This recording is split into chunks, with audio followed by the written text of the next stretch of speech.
Hola, ¿qué tal? Soy José Díaz Balart y estas son las noticias de este viernes en Digital. Noticias Telemundo Digital. Contagiosa como la varicela y más incluso que el ébola. Así de fácil se transmite la variante Delta del coronavirus. Es una de las razones por las que los CDC volvieron a recomendar el uso de mascarilla en interiores. No más moratoria. Concluye mañana la moratoria para los desalojos a nivel federal. Más de 3 millones de personas están en riesgo de quedarse sin techo. Si usted es una de ellas, le decimos cómo pedir ayuda y cuáles son sus derechos. No podía hablar, mi lengua se puso dura, tenía mucho miedo. Sobreviviente del exterminio. Noticias Telemundo Investiga revela el testimonio de una mujer que vio cómo los zetas descuartizaban y cocinaban en ácido a sus familiares. Perla nos relata el horror que vivió y cómo pudo escapar de los campos de exterminio. Mañana sábado llega a su fin la moratoria federal a los desalojos para quienes se atrasaron con el alquiler debido a la pandemia. Millones de familias latinas corren el riesgo de quedarse sin techo. Lourdes Hurtado nos dice cómo y a quién solicitar ayuda. En pleno pico de contagios, se avecina un tsunami de desalojos que podría dejar a millones sin hogar. Hay doble preocupación porque ahora mismo el landlord no puede sacar a la calle.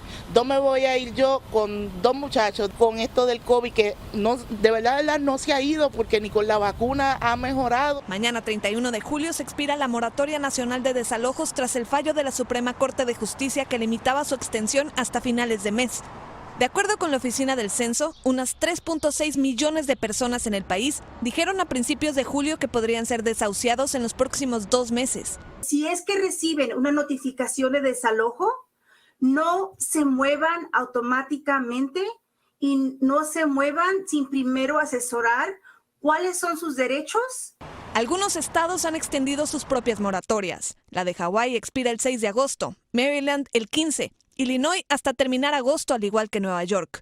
California expira en octubre, lo mismo que Washington, D.C. Y Nueva Jersey no termina hasta enero del próximo año.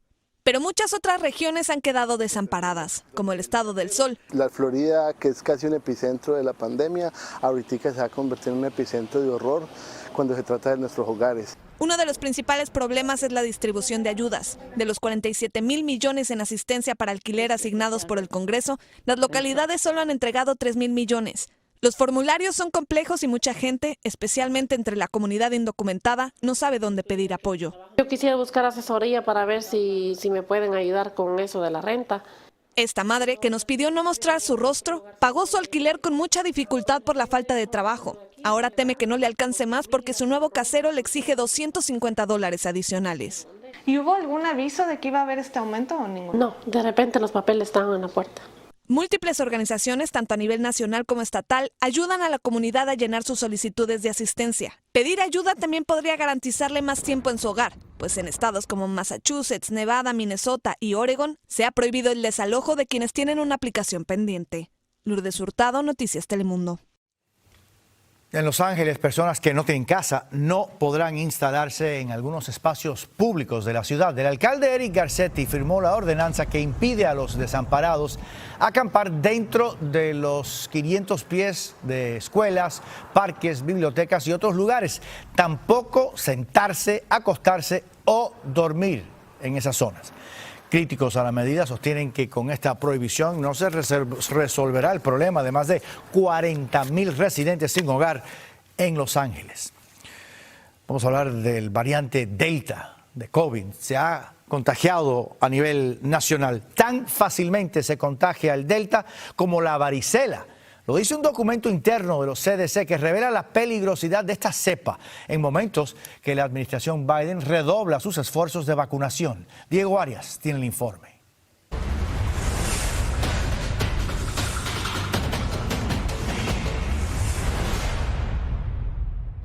La guerra contra el coronavirus ha cambiado. Eso advierten los científicos de los CDC en un documento interno con información preliminar filtrado a los medios de comunicación y reportado primero por el diario The Washington Post.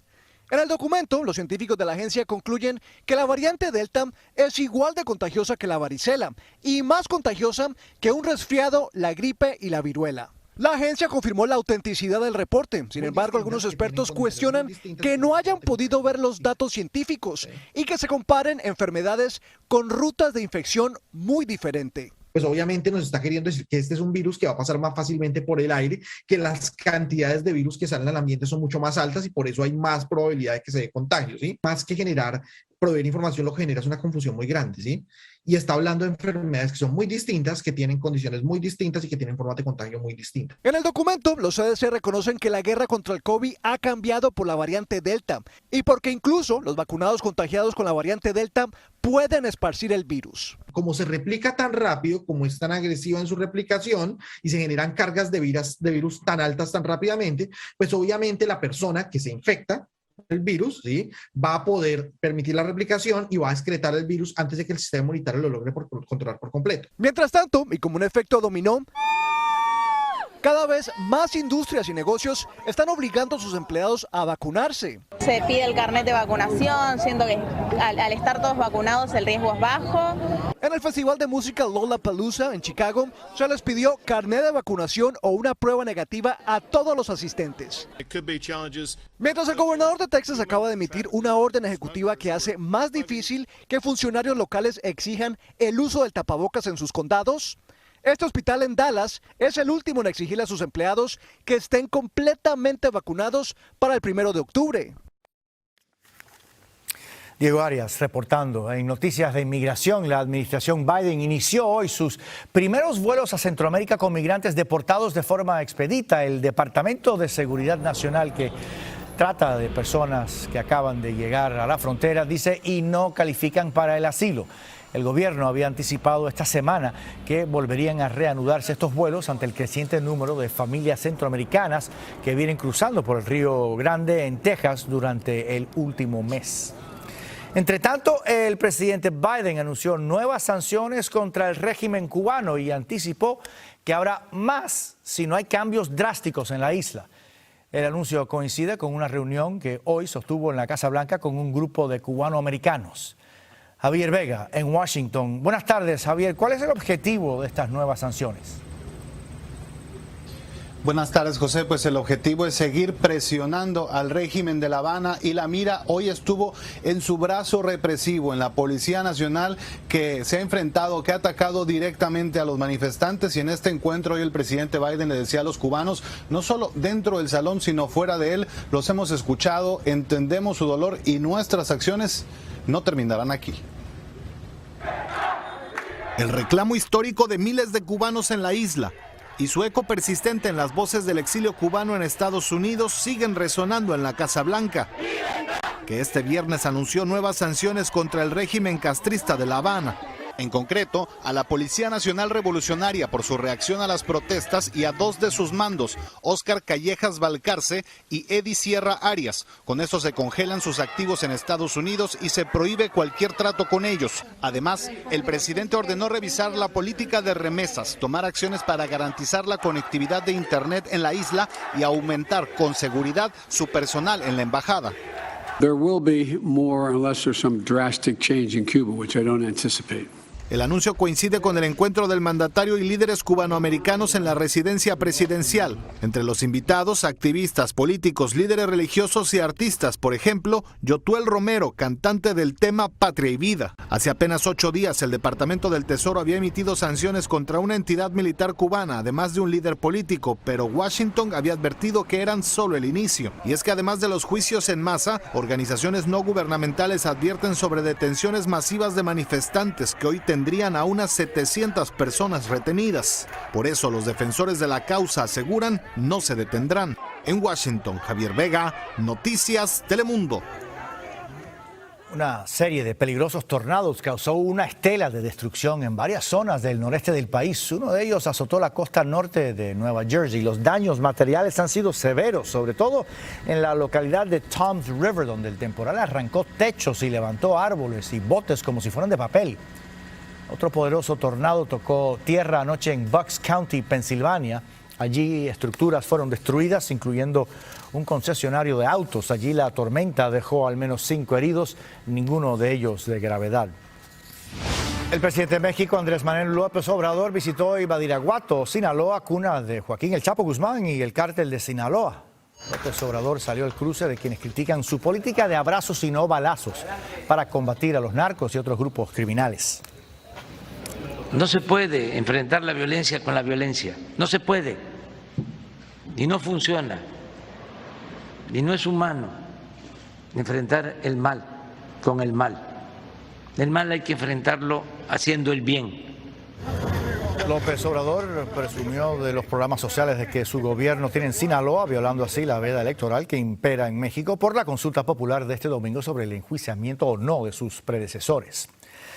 Ahora les presentamos una historia escalofriante. Una mujer mexicana secuestrada junto a su familia por los Zetas fue testigo como mataban y desmembraban a su familia. Perla pudo escapar y relatar su pesadilla a Aldo Mesa de Noticias Telemundo Investiga en esta segunda parte del informe especial Las cocinas de los Zetas.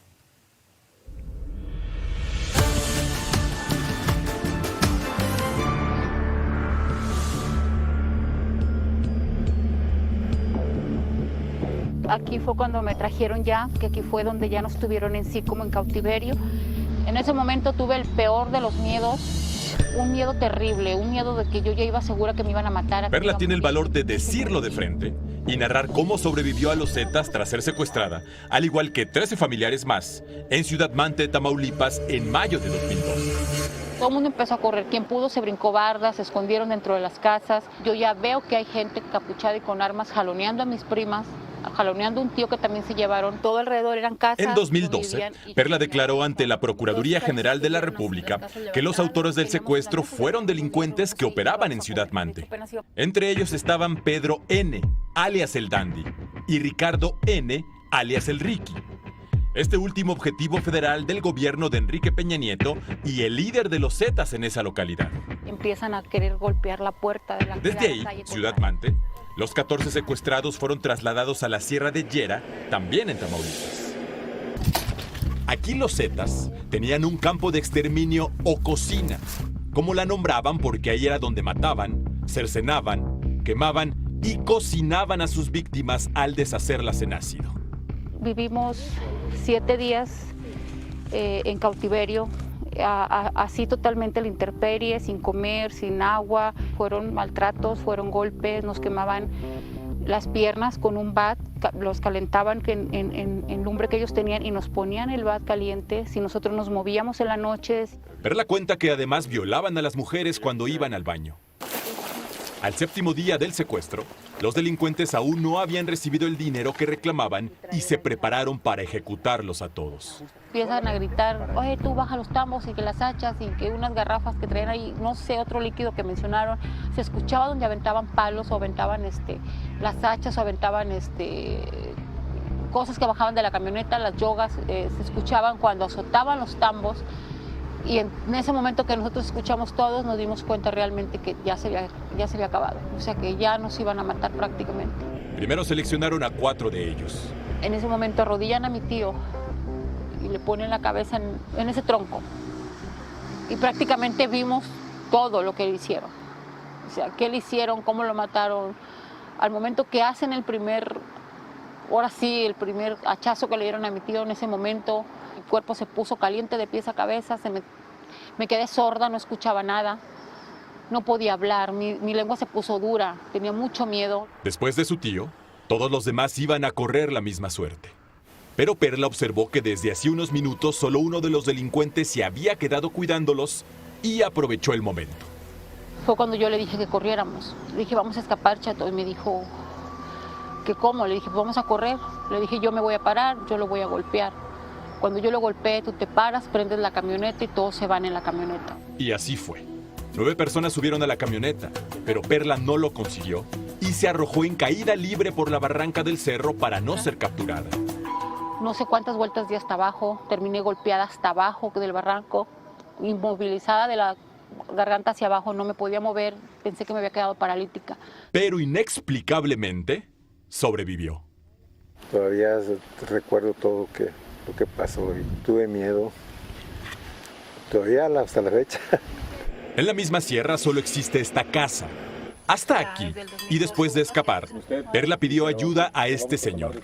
En aquel entonces de 56 años, quien la alimentó y escondió para evitar que los Zetas la encontraran. Me la llevé para allá inmediatamente para esconderla en el monte. No, pues ahí me la llevé y vine y le llevé agua. Gracias a este carpintero, a Perla no la encontraron los Zetas.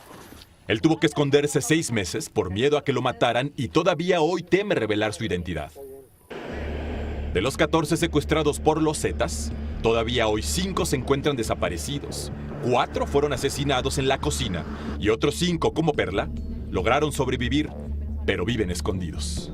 En la actualidad, de los Zetas que Perla logró identificar, solo el Ricky se encuentra detenido y sentenciado por delincuencia organizada. Pero ninguno de ellos por este caso. ¿A qué te dedicas? Me dedicaba a... Muy bien, ¿tienes algún puesto?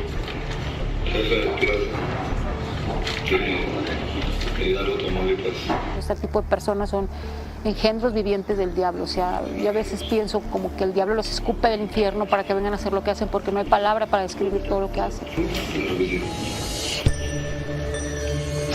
Síganos en nuestras redes sociales para más noticias y visite noticiastelemundo.com.